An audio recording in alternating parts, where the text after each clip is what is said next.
Hi everybody, I hope you're well. Welcome to another video. I'm Neil, a wedding photographer based in the UK. Now, one of the questions that I get asked most often by other photographers is what is my favourite lens to use on a wedding day for portraits? Now, although I don't have a favourite as such, I do love to use the 35mm, 85mm and the 135mm lenses for different reasons. So what I thought it'd be cool to do in this video is to meet up with my friend Demi, who you may recognise from these photographs. And I'm going to place Demi in a particular place, not move her, and then shoot her with the three different lenses just to compare what results we get with the 35, 85 and 135mm lenses. So let's crack on.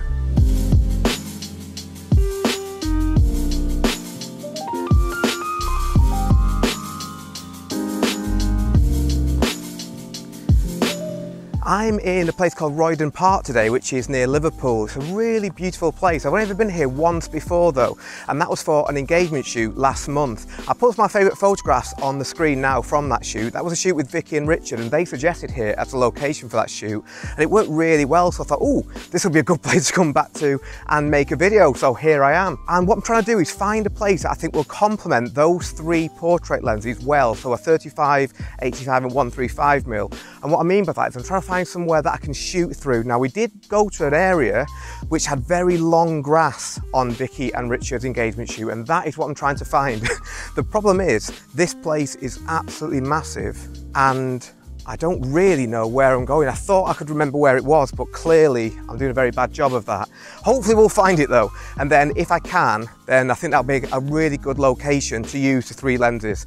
Also, can I please ask, in case I forget to say this later in the video, for you to put in the comments which is your favourite of the three shots that I'm going to be taking. So whether you like the 35, the 85 or the 135mm. I'm just really curious to know which is going to be the most popular focal length. So yeah, please let me know in the comments.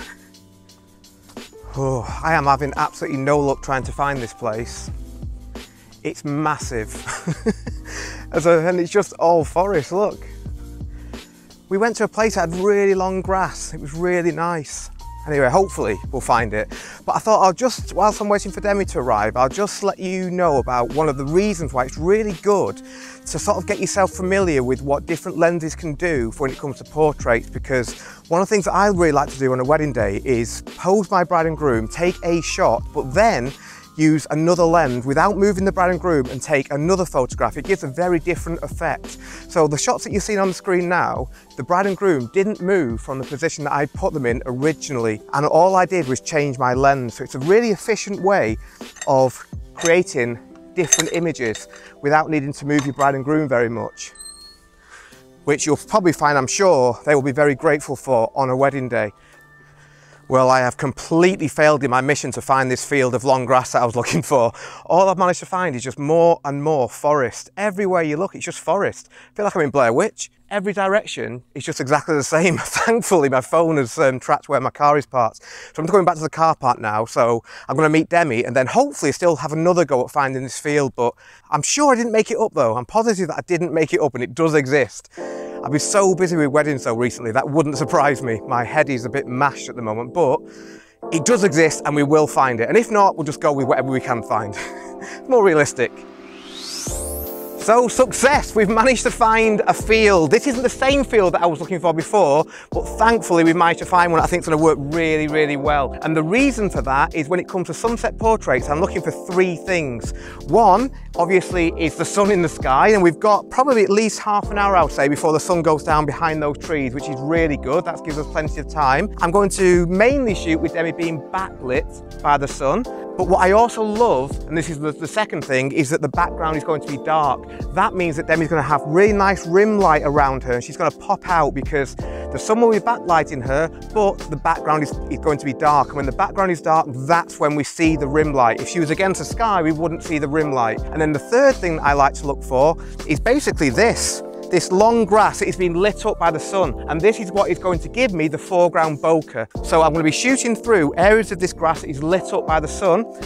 Demi's going to be backlit and we've got the dark background. They're the three things that I like to look for when it comes to sunset portraits. So Once Demi is ready, I'm going to sit her in the long grass and then we will start shooting. I'm going to start off with my Sony 35mm 1.8 lens, and as I mentioned, I really like to use, when I'm shooting portraits, wide apertures. So this lens will stay on 1.8, as will the 85 and the 135 lenses. It's very rare when it comes to portraits I shoot at an aperture that is not wide open. The other thing I just need to mention, I've forgotten and left in the car my camera strap. So there's a good chance at some point I'm going to let my camera go and it's going to hit the floor. Fingers crossed that's not the case. We'll soon find out.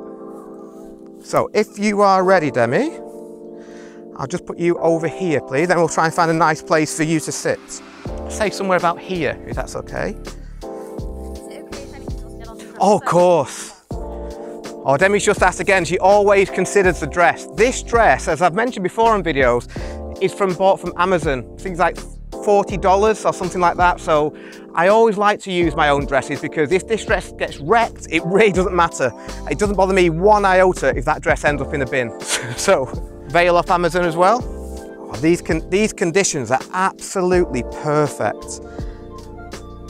You can see here, got very, very lucky because when I asked Demi if she was available for this shoot tonight, it was like a week ago and we didn't know what the weather's going to be like, but we have struck gold because the past 2 weddings that I've done have had so much rain. It's been really difficult. I'm just going to start off shooting now. Oh, I'm also going to put, some people have asked this in the comments, my camera is always an electronic shutter for weddings, but when I'm working with Demi, I'm going to put it into mechanical shutter so she can hear.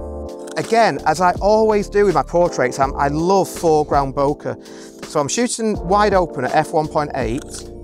My ISO is at 100 because there's no need for it to be any higher, and my shutter speed is 1/640. Beautiful, Demi.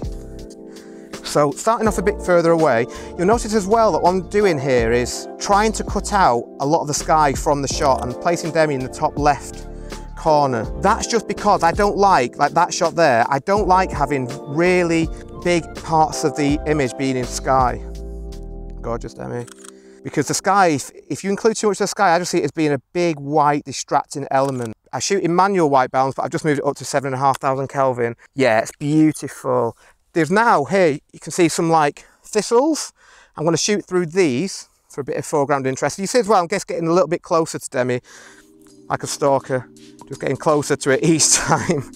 Beautiful. That's gorgeous, Demi. And just hold that pose, but look in the other direction for me, Demi. Beautiful. Gorgeous. I'm trying to keep Demi's head below the horizon line. So I'm going to move a bit to the side. That's going to give me a bit more horizon to play with. Gorgeous, Demi. I'm just going to go here. Stunning. Really good. I'm not posing Demi here because she's obviously amazing at posing herself. But when Demi looks to the left as we look at it, I shoot from the other side. That's amazing, Demi. I'm going to keep you there, but just lowering just your right hand, Demi, if that's okay, and just looking towards the left as you're holding your head there. I'm going to keep you there. I'm going to come a bit closer to you now. I'm going to open up my shutter slightly to 320. Amazing, Demi.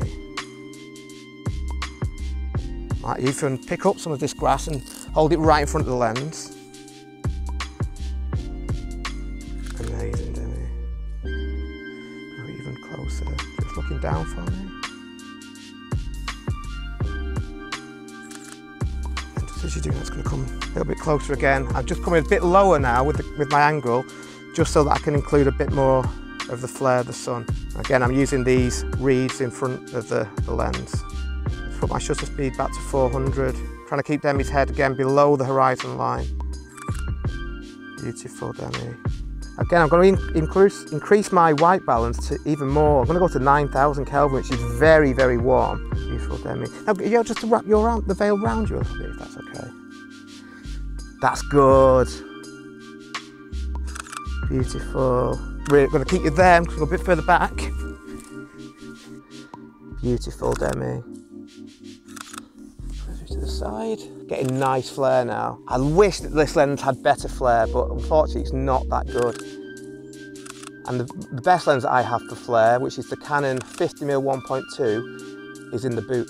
Thank you very much. Okay, I'm going to keep Demi where she is. I'm going to change my lens now to the Sony 85mm 1.8. So now, not going to change anything else. Now I'm actually going to take off the lens hood because the lens hood is designed to stop flare. This shoots for me, I want the flare if I can get it. Each lens, as we go through these lenses as well, the last lens is going to have the advantage because as the sun gets lower in the sky, that's going to give us better and better light. I'm going to find it much easier here to cut out the sky. Yeah, really good. Remember to let me know in the comment which is your favourite out of the 35, 85 and the 135. I'm really interested to see which one wins because I have a feeling I know which one will win, but I'm not going to say what it is. I'm not even sure exactly yet either which my favourite is going to be. I will let you know though in the comments. I'll pin my own comment to the top.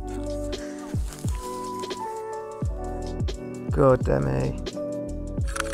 Just looking towards your, that's it, beautiful. Yeah, really good. Just take a couple in portrait.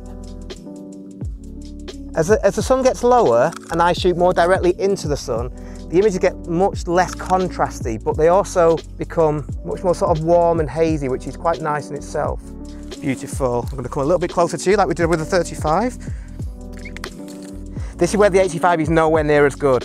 For intimate close-up portraits, the 35mm, by its very nature, is far, far better. It's definitely the best lens when it comes to being close up like this. Obviously, it stands to reason as well. Just the 85, you can't physically get as close because of the obvious reason, because of the focal length. So that's where the 35 definitely wins. Again, I'm just going to ask you just to lower the right-hand side there, if that's right. That's it, yeah, it's good. That's beautiful there. Yeah, amazing.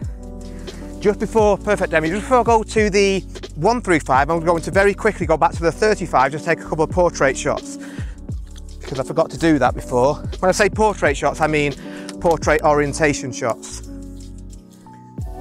Beautiful. And then last one, just wrapping it around you, if that's okay, before I go back to the 135.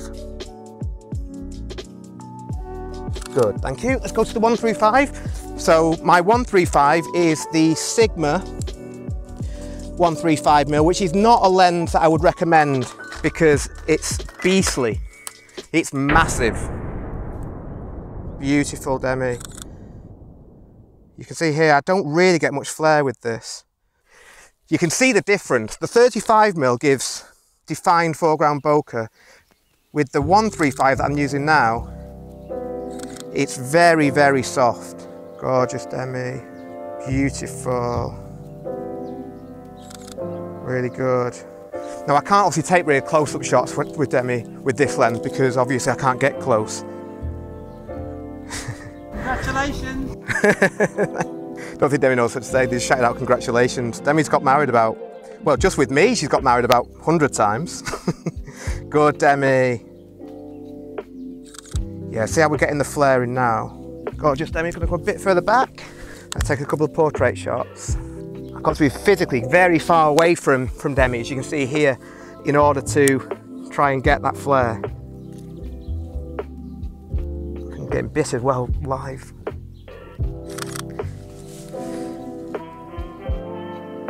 Just with your right arm, just bringing the right arm in if that's all right. Just holding it there, that exact pose. Good.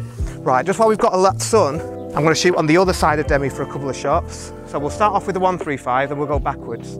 Now we do have, you can see here, some really like white stuff. Again, the technical term, which could be quite good to shoot through. So obviously, because the sun is now on Demi, I'm going to lower my shutter speed. I'm going to drop down to 1/800. Stay at f1.8, stay at ISO 100. Good, Demi. Right, I'm just going to run, because of the light situation, I'm going to run and change this to the 85. Oh, this is where the 50mm would be in its element. There's a moral in that.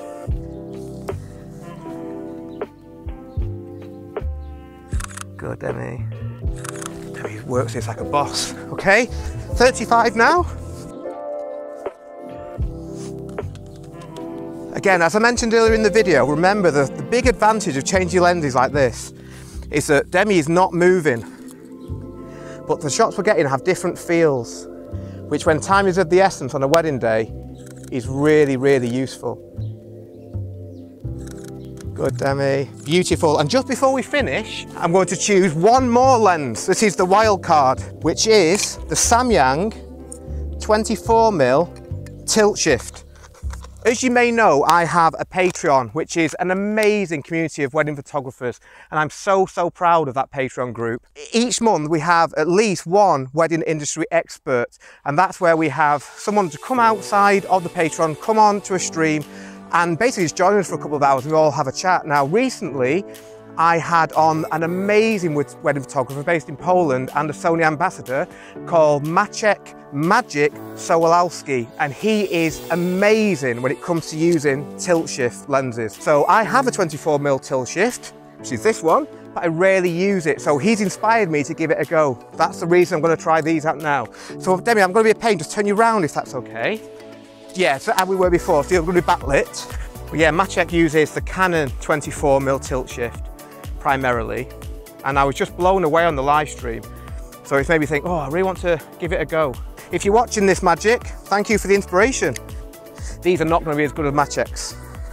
Tilt shift lenses, if you're not aware, are very tricky to use. They're completely manual, so focusing is not easy, but they do give a really cool look where you have a very narrow line of focus. So it's not like we focus on Demi and then the foreground and the background goes out of focus. This is more a very thin line of focus.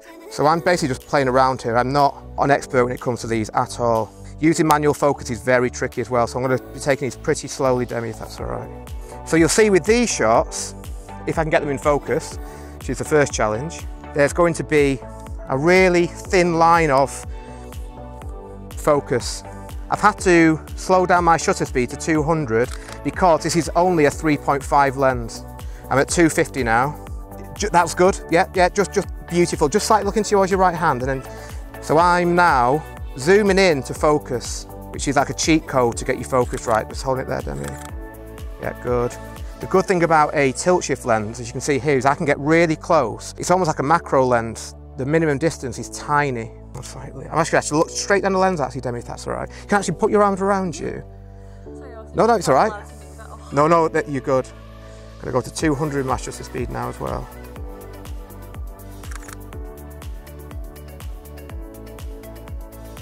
And just look. Actually, there, looking down is nice. That's it.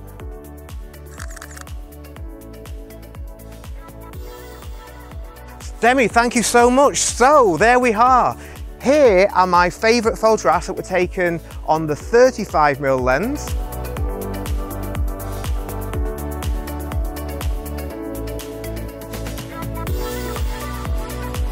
Here are my favourites on the 85mm lens.